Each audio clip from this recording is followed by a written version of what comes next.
झेप मराठी, आरसा महाराष्ट्राचा। शिरपूर गटविकास अधिकारी निलंबित करा। सामाजिक कार्यकर्ते स्वप्नील जाधव यांचा आत्मदहनाचा प्रयत्न। जिल्हाधिकारी कार्यालयाच्या आवारातून पोलिसांनी घेतले ताब्यात।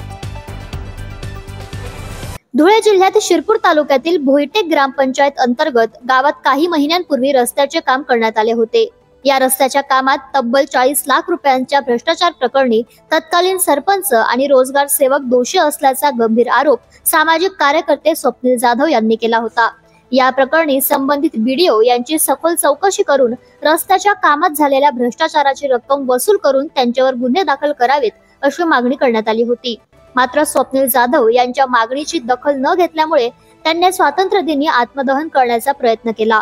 धुळे जिल्हाधिकारी कार्यालयात पालकमंत्री जयकुमार रावल हे ध्वजारोहण करीत असतानाच अचानक येऊन स्वप्नील जाधव यांनी आत्मदहन करण्याचा प्रयत्न केल्याने गोंधळ उडाला। यावेळी पोलिसांनी वेळीच हस्तक्षेप केल्याने अनर्थ टळला। अशाच वेगळ्या आणि ताज्या बातम्यांसाठी पाहत रहा झेप मराठी, आरसा महाराष्ट्राचा। संपादक प्राध्यापक अनिल चव्हाण, धुळे।